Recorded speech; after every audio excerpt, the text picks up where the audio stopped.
I'm Martin Wallace. I'm Darren McCarthy. And I'm Dan Fury. And this is The Fundamentals. Sure enough. That it is. Yeah. What are we talking about? We're talking about little messages running through our bodies at all times. Thoughts? Kinda. Thetans. Ooh. Hormones. Hormones. Full of them. Ready for a bad joke? Everybody's got them. You know how you make a hormone? How? You don't pay her. But I was told that in third grade. I had no idea. Didn't get No it for idea what 10 that meant. years. Yeah. I said, you're right. You're right. You're absolutely right. Mhm. Yeah. I don't have any money anyway, I'm 8. but I'm charming.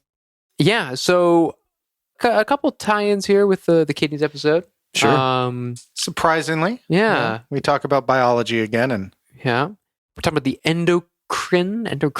the endocrine system. I heard it pronounced like I'm sure you could pronounce it both ways. endocrine. Endocrine system. Endocrine system. Dagobah. I'm pretty sure my body's Star Wars. Yeah.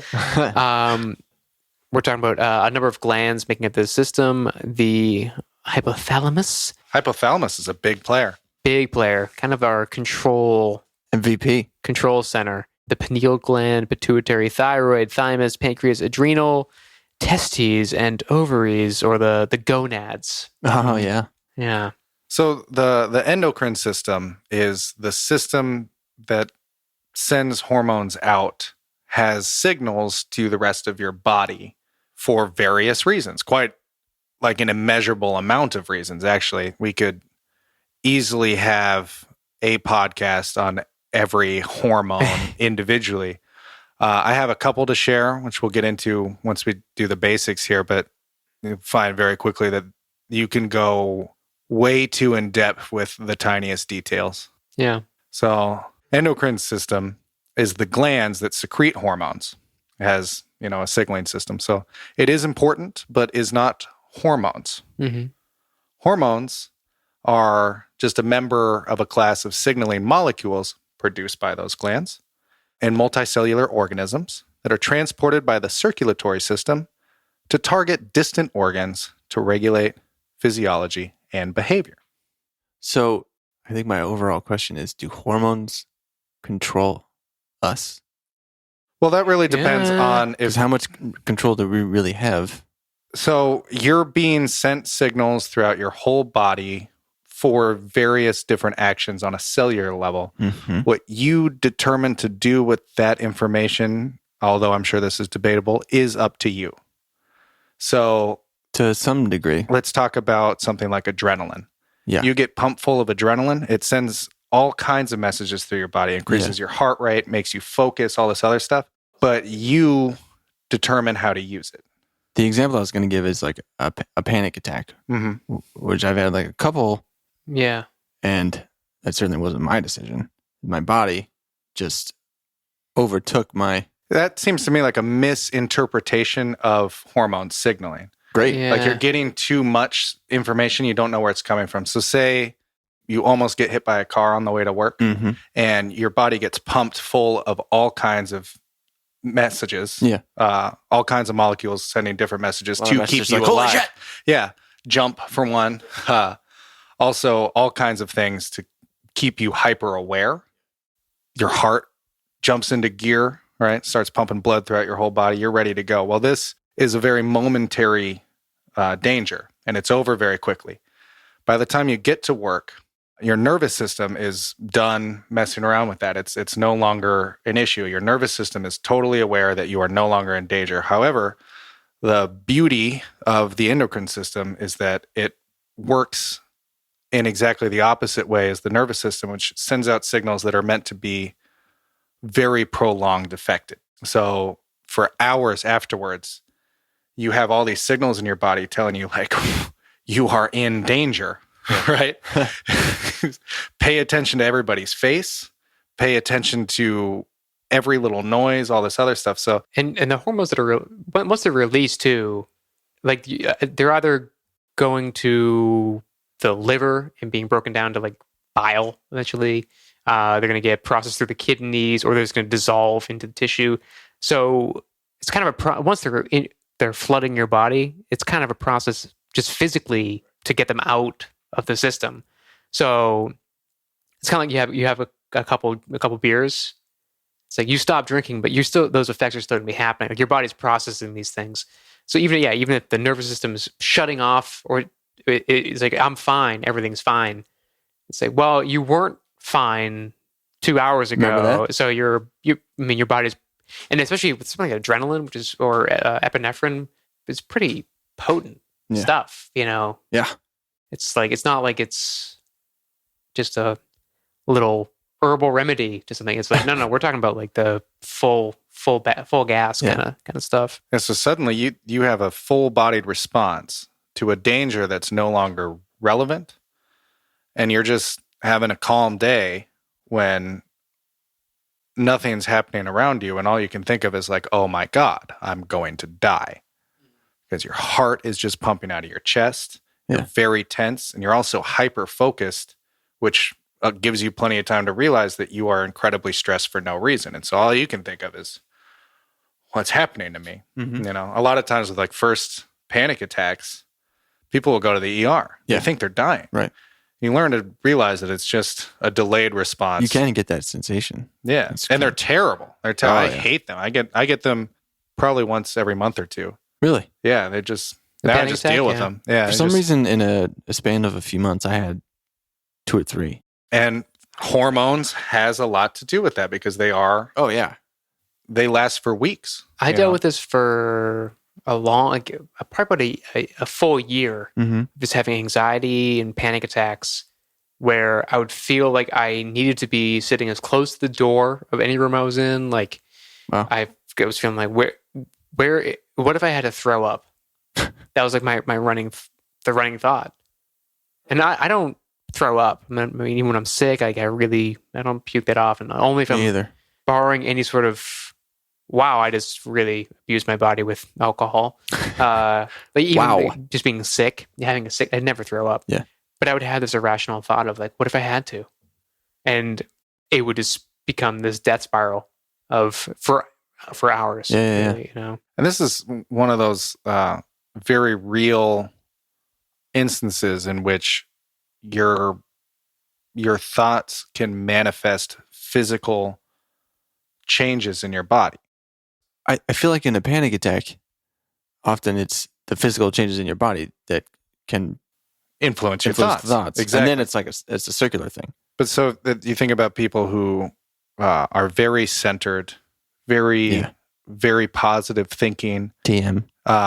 Do meditation, which is still always good for you. Just don't need to hop around. You don't need to fly. But I'm sure 20 minutes of meditation twice a day significantly decreases the chance that you're going to have panic attacks, because you're sending positive hormonal signals through your body. And it's well documented that positive thinking and hormone release, this kind of thing, is PMA. Yeah, exactly.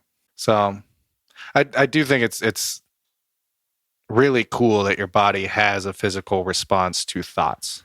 Yeah. Now, exactly like how much control you have consciously, or whether or not it's just wrapped up in this grand system of you're feeling better so you have more positive thoughts, is debatable. Let's talk about the hypothalamus. I think that's start there. Hypothalamus is great. That's the starting point. It's kind of it bridges the gap between the nervous system and the endocrine system. So it kind of inhabits this really interesting dual space where it's getting signals from the brain, and then it releases hormones that are designed to release other hormones. So it's kind of it's translating the information it's getting from the nervous system. So yeah, it's the bridge between the nervous system and the endocrine system. Yeah, and so otherwise they don't communicate. Yeah, of all the hormones that it gives off, they're called like the blank releasing hormone. And then that hormone goes to, say, like the pituitary gland, and then from there, the pituitary gland is releasing whatever that blank was. It's the control center for the rest of the endocrine system, and it's kind of pretty centrally located too in the brain. Kind of like right behind your eyes. Yeah, like it's the size of an almond, at least in people and humans. Yeah. And then pituitary gland is like the size of a pea, I think. It's like pretty small, but it's right in there as well. The hypothalamus too is regulating a lot of the things that we take for granted, just like your overall body temperature, hunger, attachment behaviors, thirst, fatigue, sleep, circadian rhythms, so all the things that are kind of on autopilot for your body being controlled there. Which makes a lot of sense since it's getting as much information or the most amount of information about how your body's doing. So it's going to be the one that will notice changes first and try to adapt. The Greek word means under chamber or under room. I like that. It's kind of cool. I like to think of it as the cockpit. Yeah. But I don't think they had that word. I don't think Chris. so. What a great word, though. Cockpit. Cockpit. Yeah. Great word. Hypothalamus. The cockpit of the mind. So that should help you on your tests, all you biology students that use us so frequently to get your degrees. Yep. Hormones are kind of funny how they work on a molecular level. They bind to receptors. So for the most part, hormones are very wide-ranging in their structure and their ability to do work. Some of them just affect all kinds of stuff, and they just kind of get sent out, and all the other cells just pick them up. But a lot of hormones have particular binding receptors on other cells. So what will happen is these hormones will get released from a gland, go into the bloodstream, they'll float around until they find another, like this perfect puzzle piece lock. It's like a key, and it'll fit in there. And as soon as it does, it activates any kind of biochemical chain reaction inside the cell. So it can change the cell's metabolism, its shape, its gene expression, or its ability to divide, which in turn does any number of things physiologically to the cell. Some hormones, depending on if they're lipid-based or amino acid-based. So the amino acid-based hormones have to fit into the lock. Lipid-based hormones just go straight through cell walls and find particular parts of the cell to do the key match thing. So I think that's kind of they're like little ghosts. They can just right through all these cell walls. So they don't need the bloodstream because they can just go through your body. Cool. So that's the most basic branching off point for hormones specifically.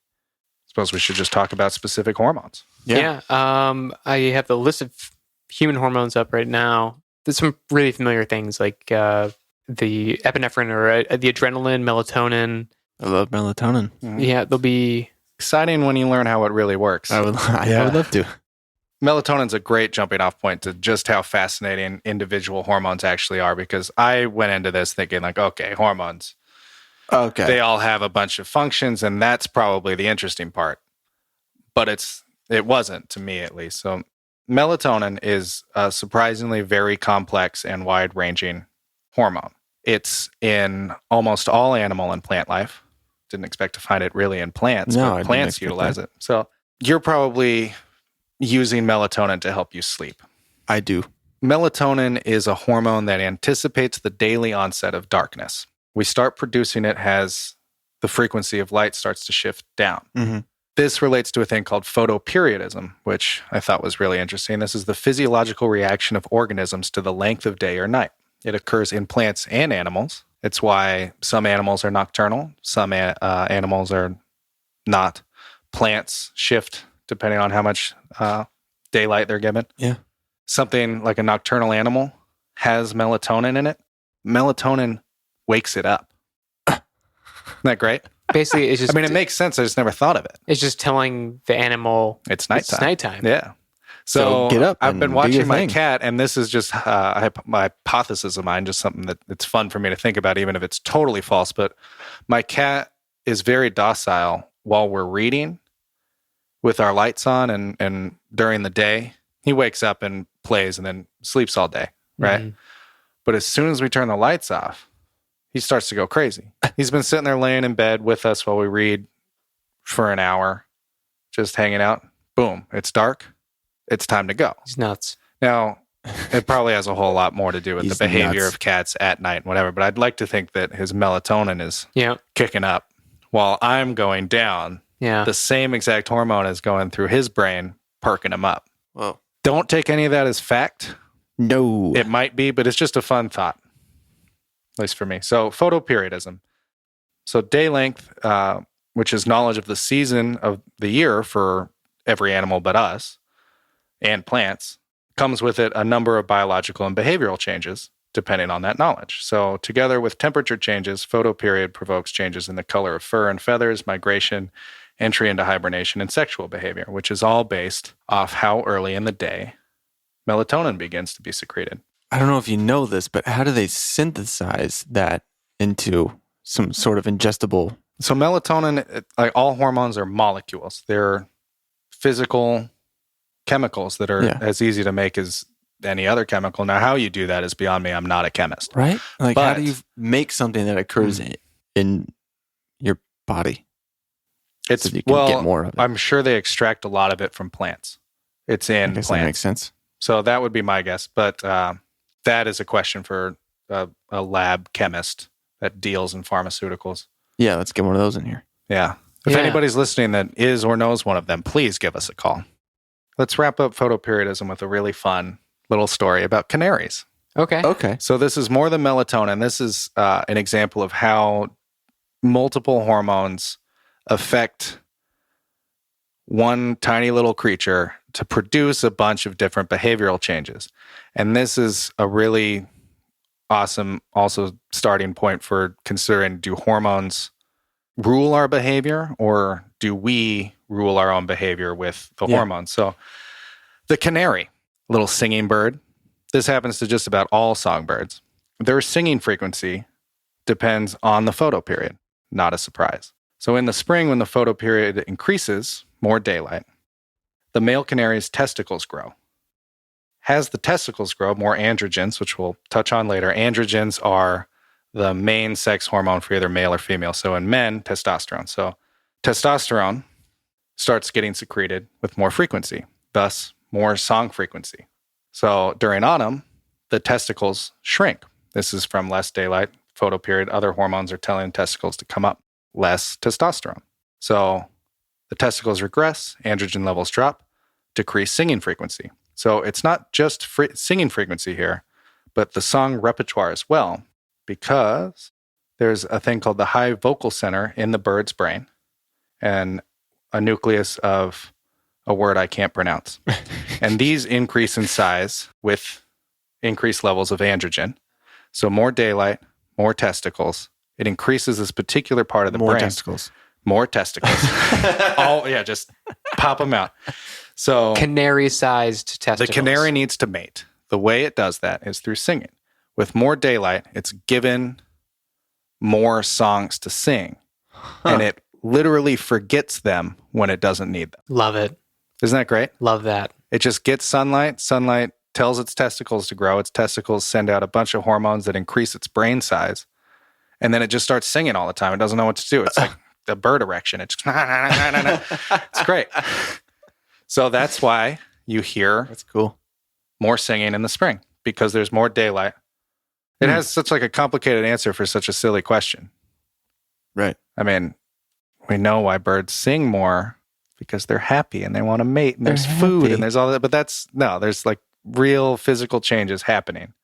In us, there's this tiny little region in the hypothalamus called the suprachiasmatic nucleus, which is connected with a thing called the chiasm, I don't know, which is this little strand of nerves that connects it to a thing called the retinal light sensitive ganglion cells. And these are interesting because this is what's telling your body or your brain to start secreting melatonin. They are parts of your eyes that cannot see, but are still light sensitive. They have no rods or cones, but they're taking in light information. So even if you're totally blind and you can't see light, your brain still knows whether it's light or dark outside. Whoa. For hormone balance. Bizarre, Yeah. huh? There's this part of your eye that is made solely just to take in light, but it doesn't see it, and it sends it straight to the hypothalamus, not the vision center. It's got a shortcut. Cool. So when you take melatonin, you're just simulating that effect. So melatonin is involved in the entrainment of the circadian rhythms, to synchronize them. Helps your sleep timing, your blood pressure, seasonal reproduction, among others. We don't really deal with that too much as people. And the amount of melatonin that you take is very, very small. Have you ever noticed like 0.03 milligrams or something, like 0.3? Well, I 0.5. actually take the ones that I have are like 3 milligrams. Well, that's a lot. You urinate, that's a lot. but you urinate like 90% of Sure. the way. You're pissing your money away. Yeah. Okay. Good. It's also No. an antioxidant, which is pretty cool. That's good. By the way, when I was having these panic attacks, had a lot, the most anxiety that I've ever had. Melatonin is what really helped me sleep. Yeah. I could not sleep without using that. Mm. I had a hell of a time sleeping. I would wake up in the middle of the night, full on. It's the worst. So, yeah. Terrible. It's Awful. I don't need it. I don't like it. I don't want it. I Get it- don't need it. Get rid of it. What I want is oxytocin. Hey. Oxytocin's great. I want oxytocin by the gallon. Just pump it in me. This one is a little near and dear to my heart right now. I imagine. Kind of looking at oxytocin as my buddy. Oxytocin is sometimes referred to as the bonding hormone. This is the hormone that kind of gets us to trust and connect and attach to other people. Pro-social behaviors is what they call that. This is kind of not a huge study, but looking at the effect of oxytocin on romantic attraction, and then the subsequent monogamous kind of behavior. So an oxytocin nasal spray was kind of given to men who are in a monogamous relationship. It's so funny. And then also single men. And the men who were already in a relationship kept more distance to an attractive woman they're meeting for the first time. Mm-hmm. So these guys were already in relationships, given this kind of hit of oxytocin, and they were introduced to this beautiful woman, and they kind of they stayed back. Like 10 or 15 centimeters, but they stayed back. It's just enough where they were like, I can't talk to you. I can't do this. I'm in a relationship. Whereas the single men, it might even be the reverse. The single men have been given this hit, and they're more receptive to the idea of being closer to somebody. This plays a huge role in why mothers don't lose their minds giving birth. They get flooded with it. This is just pumping. And it just bonds you to your child. During labor, it's also helps induce labor. They use it medically to help induce labor. And it basically in every stage of labor, there's several stages going to labor, and in every stage, this is saying this is worth it. Yeah. And then you want this. We've been going to childbirth classes the last couple of weeks, and just last week they showed us a film where a baby's born and then is just immediately put onto mom's chest, and mom is topless, and the baby's left his clothes at home, and so they're just in the skin to skin thing, and this woman's face is just like bliss. Oh my god! It's you've never seen anyone. And the woman that was the teacher of the class was like, that is all oxytocin on her face. Yeah, and it's bliss. It's but this is my purpose. and it's not like a kind of a foggy, druggy kind of bliss. It's like I've never seen before, and look at all the colors in the world, but it's real, and breastfeeding induces an enormous amount of oxytocin. So the closest in bonding between the mother and child. I think this is saying a woman becomes a mother the moment she conceives, and a man becomes a father the moment he sees the baby. So it's kind of like a weird 9-month gap. I've been thinking a lot about that, and I've had a couple guys tell me it's like the warmest feeling ever when you first see the baby. A guy I worked with today was like, it saves you. It totally completes and saves your life. I was thinking about you a lot while doing this research. There's so many hormones that if they aren't directly responsible for childbirth things or solely involved in childbirth. So many hormones do such funny things around either the child being born or for parents. Yeah. It's hilarious. I've been having like crazy. You're just full of hormones. Yeah. All I've been thinking about is like the weird hormones that are going through your body right now that you've never had in your life. I've been like preoccupied and I've been thinking about it. I mean, over months, even before this, just definitely feel weird and like hyper aware of things that I've never noticed before, at all. And oxytocin is definitely one that I think I'm feeling already, but yeah, kind of can't wait for that one. Yeah. And then there's another one, prolactin, which, so after the baby's born, and maybe a little bit before, it increases milk production in the mother. So yeah, right around childbirth, it's just like this insane flood of hormones. And I mean, especially in the mother.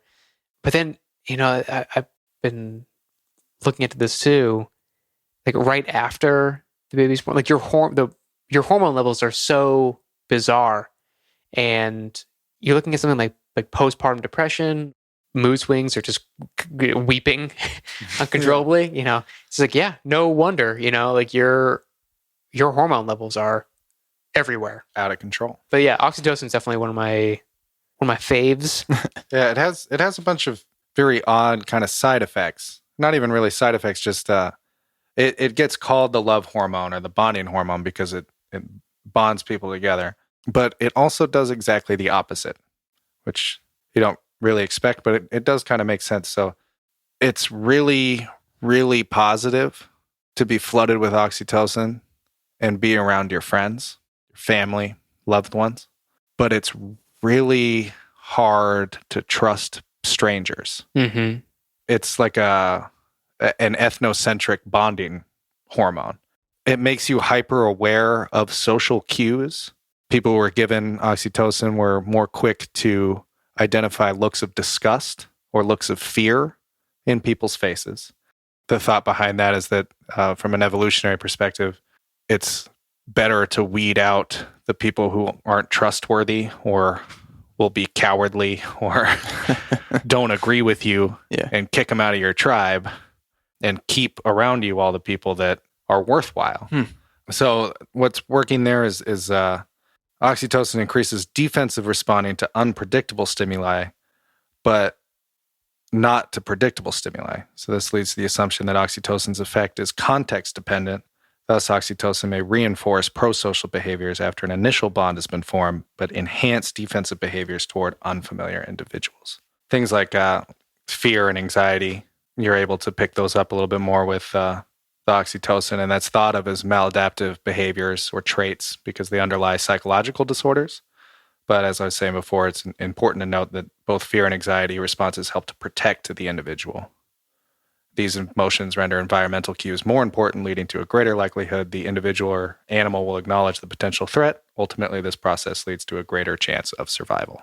Also, fun little side note, if you pet a dog for about 5 to 20 minutes, you get a huge rush of oxytocin, and so does the dog. Yeah. Yeah, that makes sense. Which Love is that. Yeah.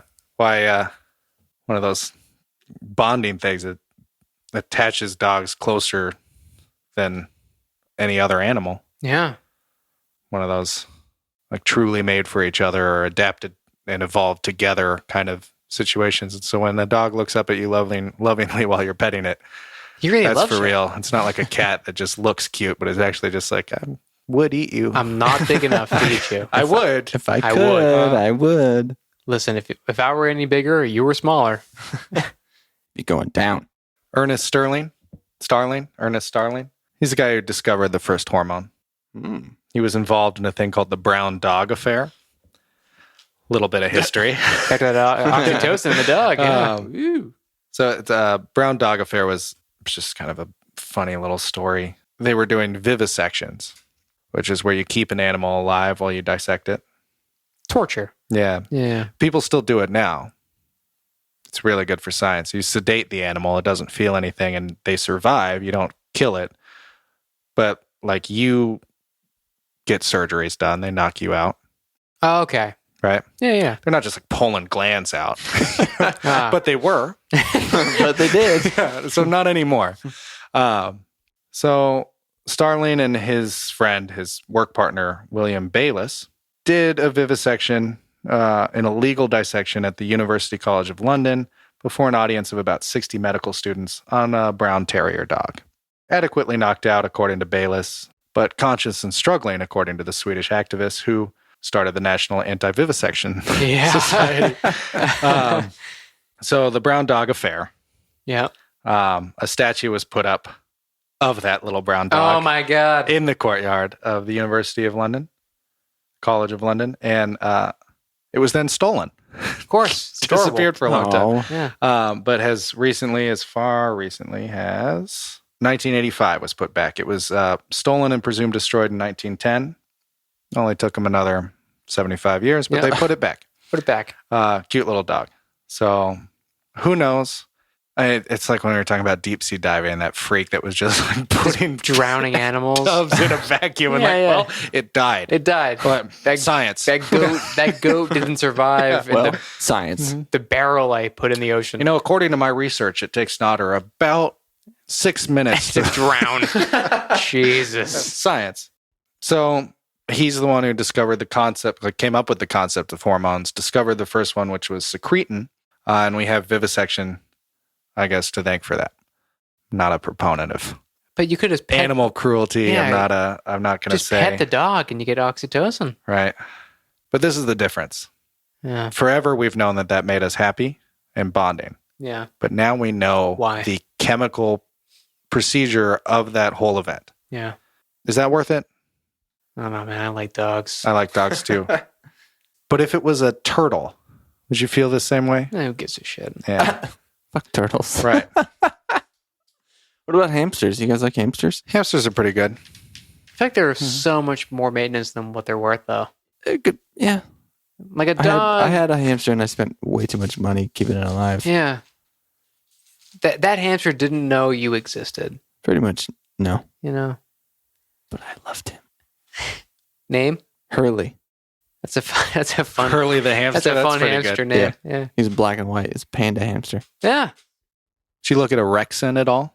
I did. Orexin's pretty fun. It's it regulates arousal, wakefulness, and appetite, and is believed to be the connection between food and sleep.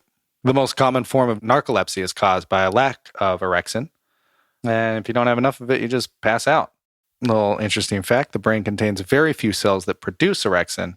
The neurons and the axons that carry it are all over the brain. So it's like this widely used and projected hormone, but there's not very much of it to be made. So you can imagine it's pretty important because of that, but also it's probably pretty important not to have too much of it. So what orexin does is it increases your body temperature and your locomotion and elicits a strong increase in energy expenditure. So it makes you want to move, makes you want to be awake. It makes you want to go tackle a gazelle and just eat it. They think it's a little bit more important than that because without it, you just pass out, narcoleptic patients. But what they found is that the narcoleptic patients that have this lack of orexin tend to be pretty obese rather than the decreased BMI that's expected from people that don't have much energy. So there's a little bit of complicated reasoning as to why they think this is so. So orexin increases the craving for food and correlates with the function of the substances that promote its production, which are leptin and ghrelin. Now, leptin is a hormone that's produced by fat cells and pretty much tells your brain, the rest of your body, I guess, how much fat is stored at the moment. So it's saying, we don't really need that much food, right? And ghrelin is this hormone that's secreted like right before you eat. So you kind of get hungry. You're like, oh, dinner, but like, I don't really need to eat right now. But you smell that casserole, or like right when you walk into a restaurant, you smell all that food, you expect food, and suddenly you start salivating, you become very excited. You weren't even thinking about food before. So those two hormones interact with orexin Now, leptin stops orexin, and ghrelin is just like, let's go, right?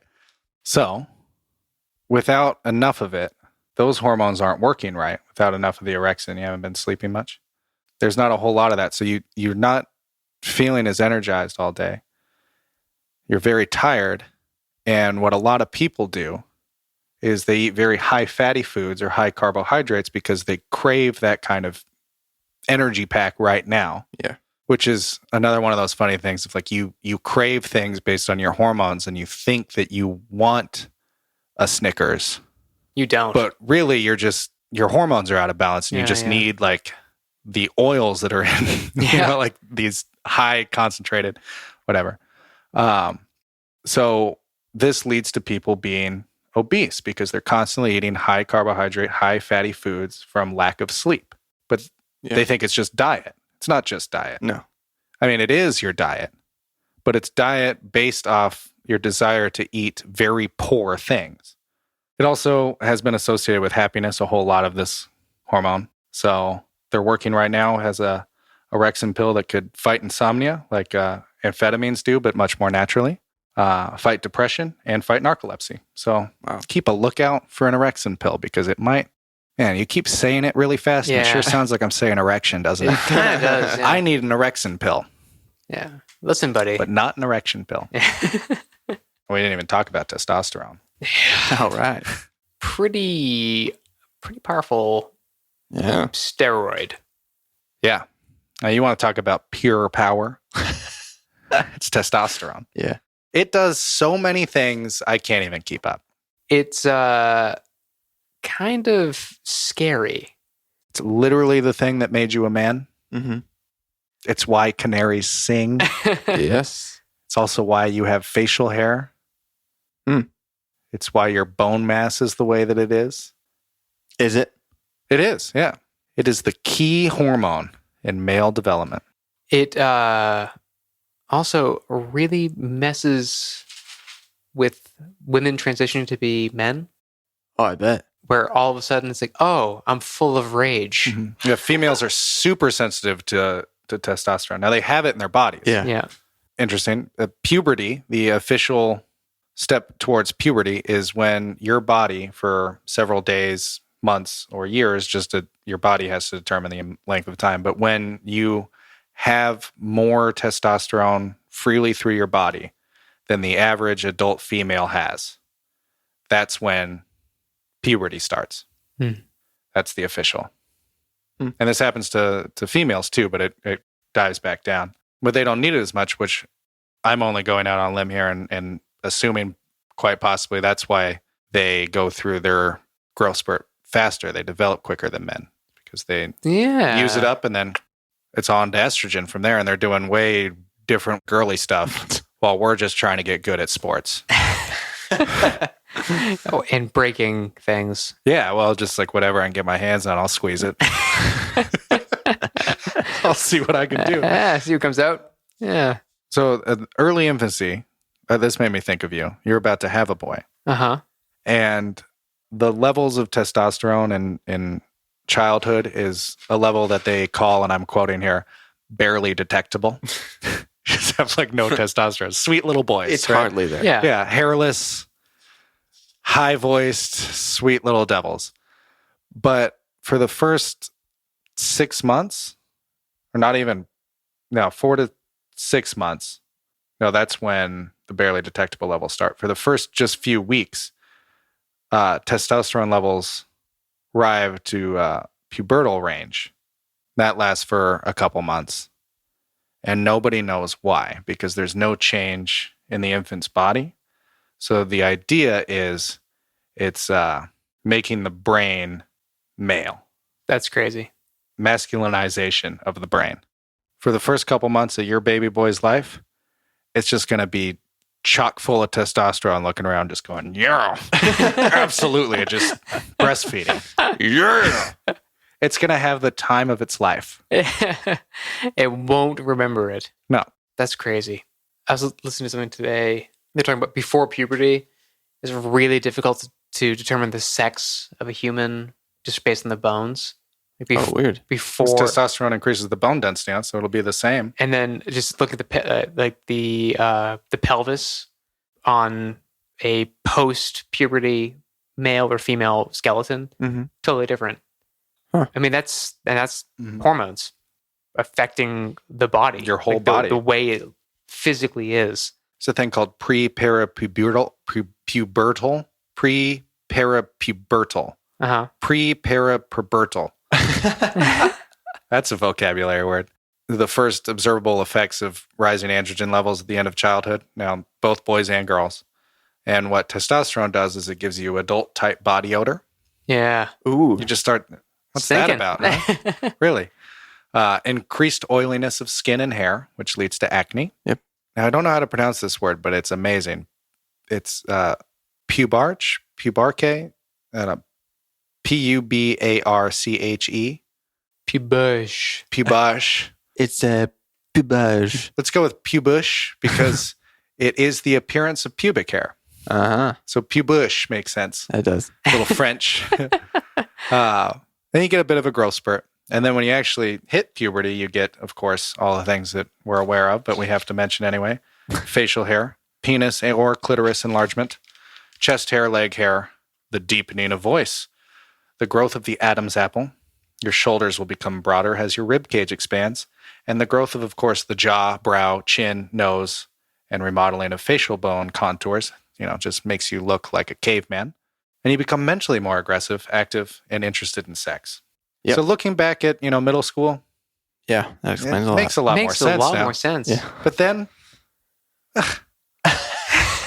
God, it was all at once too, and it was happening to everybody else. It was and tough. Apes. Now, in an adult, things get really interesting because we know all about that stuff, that puberty change, right? But what's happening to us right now with testosterone? Some stuff that's pretty simple, like sperm development, of course, that makes sense. It's the regulator of our cognitive and physical energy. This is funny. Men whose testosterone levels are slightly above average are less likely to have high blood pressure, experience a heart attack, be obese, but however are more likely to, can you guess? Die in a gunfight. Report one or more injuries, consume 5 or more alcoholic drinks in a day, Ooh. have an STD, or smoke. Wow. It's kind of funny, right? Or just die. Like those Yeah. just are Or dying die. more often. Falling in love decreases men's testosterone levels, But increases women's. Yeah. Ooh. Fatherhood also decreases testosterone, suggesting that the resulting emotional and behavioral changes promote paternal care. I'm not Now- going to eat the baby. No. But there's some like little studies done of like men who cheat are more often found with more testosterone, men who abandon their families, these kinds of things. But it's you really can't prove causality there because perhaps doing those actions have raised the male testosterone levels.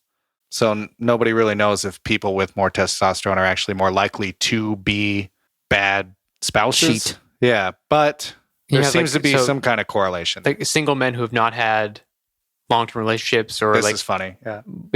multiple relationships are going to have a lower level of testosterone than men with single men with experience will have a higher testosterone level. So it's kind of like the more you, The more you date, the more the higher the, your testosterone goes up.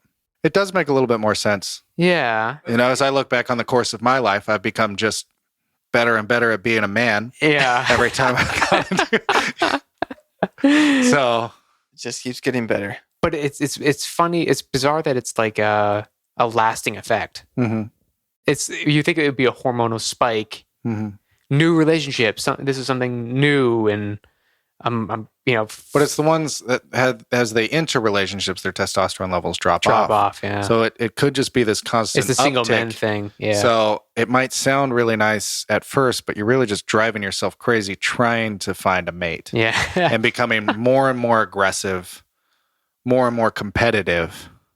It also explains like the bravado of the single man at the bar who has just had so many Tinder dates and yet can't understand why nobody loves him. He's just smashing a bar stool, going, "Someone love me."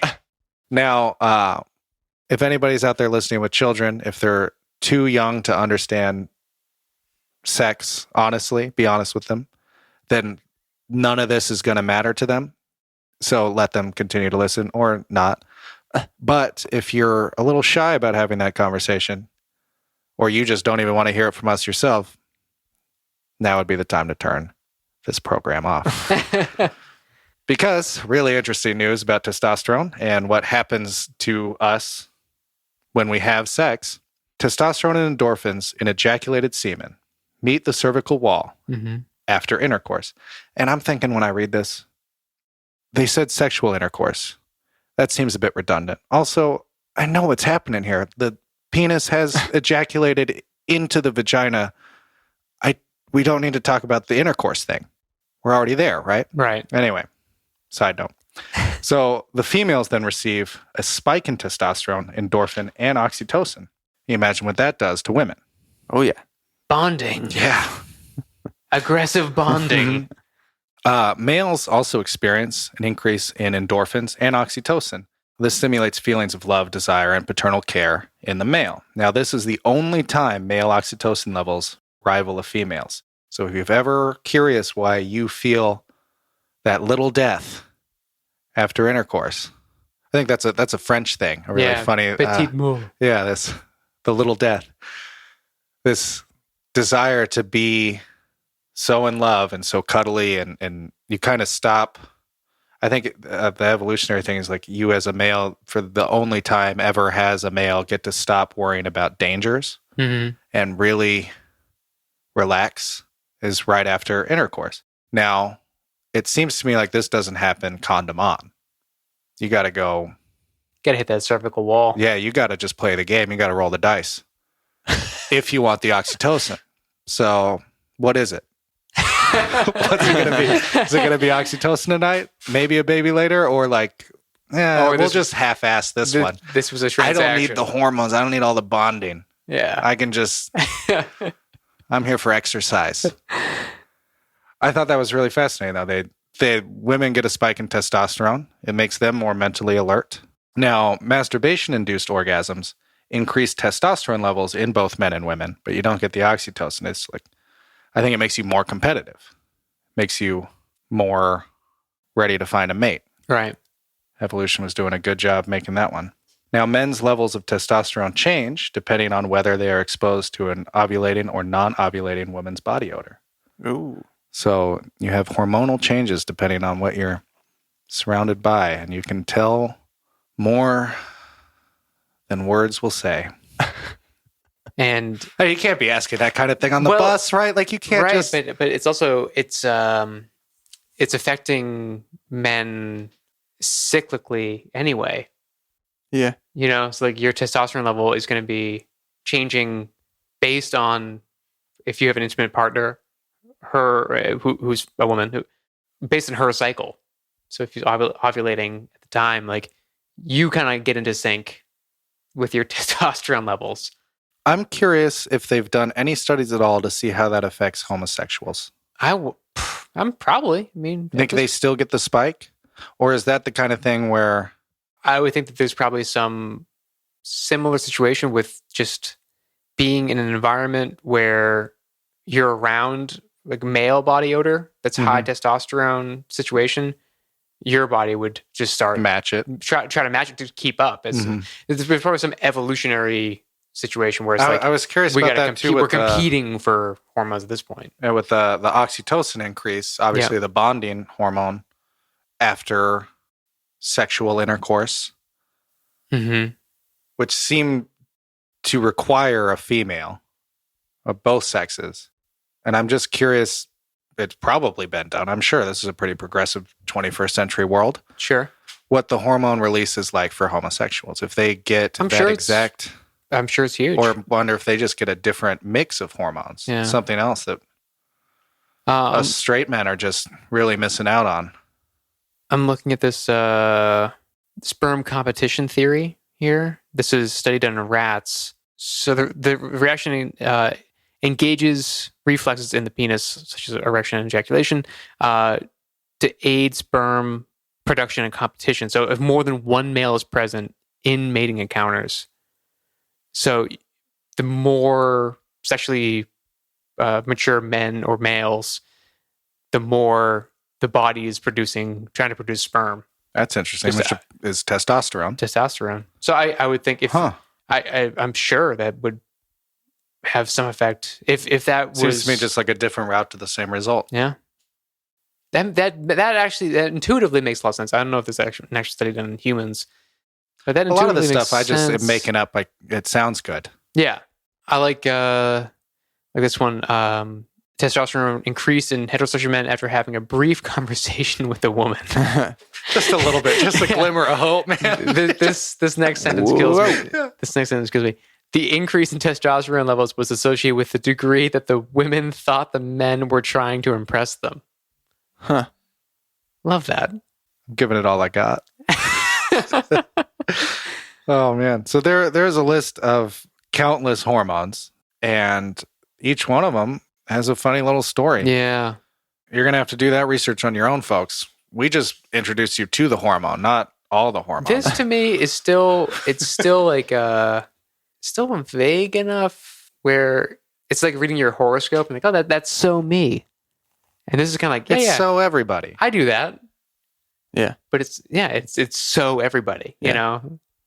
It's like, oh, that's why I'm a wreck when, you know, I do feel like a little bit more aware simply of the fact that there's more going on in my body that's determining how I feel, and it's now more aware. Like it's clearer to me than ever that I am the one in charge of how I interpret the signals. Yeah, but there's also a lot of things that are how you interpret the signals. And my body's sending me a bunch of information all the time, and it's up to me to say, how am I going to view this? Yeah. Am I really upset right now, or am I just really tired and need a lot of fat? Right. Or am I really this excited about, you know, this infomercial? Or am I just like really hopped up on oxytocin from a wild night? Right. With the woman I love. And now I just really need this set of sharp knives I've never used. Yeah. Chef Tony's. And I get 2 of them for the same price. And I just need it. Then I get emotional. Yeah. So I'm just... Yeah, I'm more confused than ever before, but I also feel more clear about the fact that I don't need to have all the answers. I think knowing that when these thoughts or impulses or behaviors crop up, you're not crazy just because they're popping up. Right. Panic attack is the greatest example of that.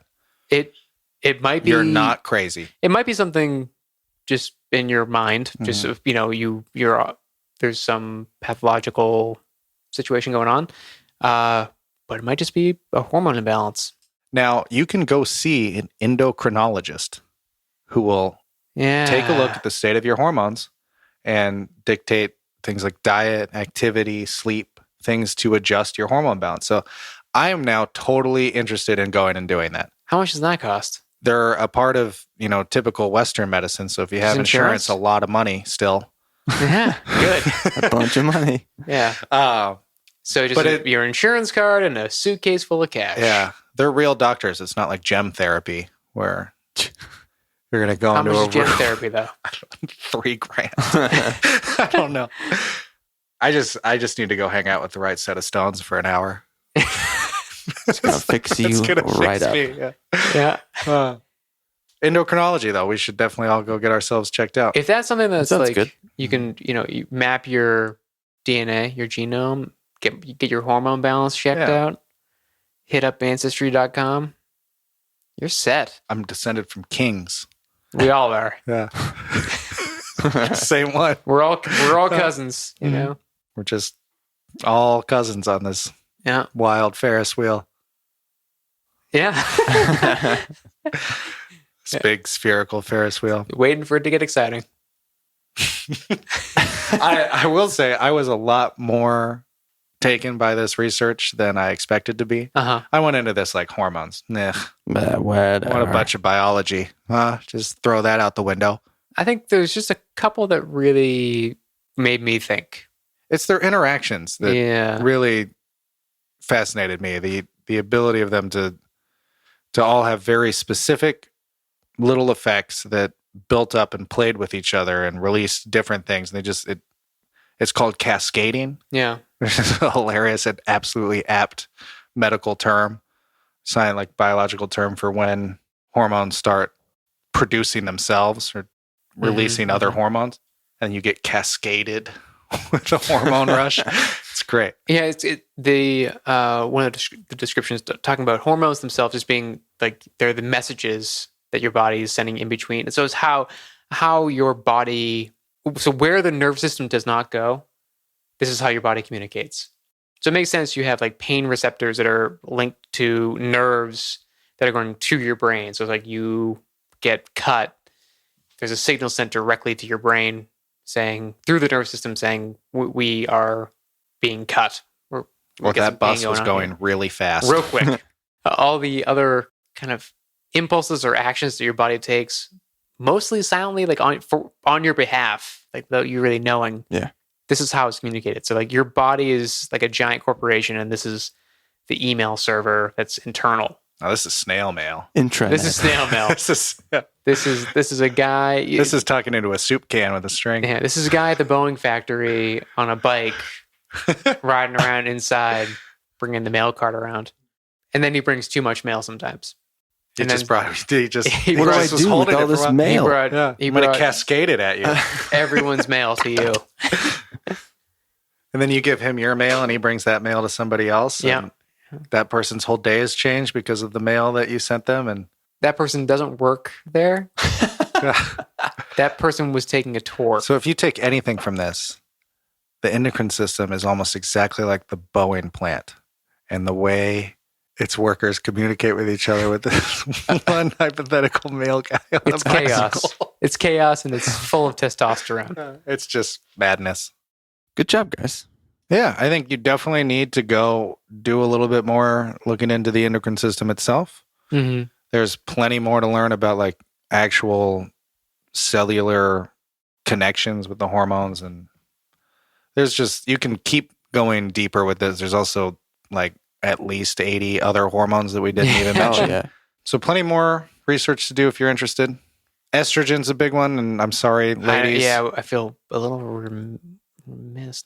Look, we just didn't have time, okay? That's it. We didn't have time. I hate to backtrack immediately, but it's not my fault, okay? Sorry. It's how the world works, okay? Yeah, there's plenty more to Sleeping talk on about, the couch especially like tonight. how it affects your depression or maybe hyperactivity. Oh, yeah. Stuff like that. Is thyroid? That's in there. Yeah. It's endocrine. I suppose when people talk about a chemical imbalance, that's what they're talking about. Yeah. Hormonal imbalance. Thyroid's in your neck. Yeah. It's wrapped around your windpipe. It looks like a butterfly. How weird is that? Why is it in your neck? Oh, it gets inflamed sometimes. Think about You can just feel it. Yeah. Don't put it there. Oh. Bad move. I mean, if anyone was doing any kind of planning at all, we would be like a really tiny little ball with everything like right next to itself. Wrapped in bone. Yeah. But no, instead we kind of look like idiots. Nerd apes. All right. Well, We're thanks, just guys. monkey accountants. Thanks, Dan. Monkey accountants. See you next time. At the Fundamentals. at the banana plant. Where we talk about monkey accountants. I'm Martin Wallace. I'm Darren McCarthy. I'm Dan Fieri.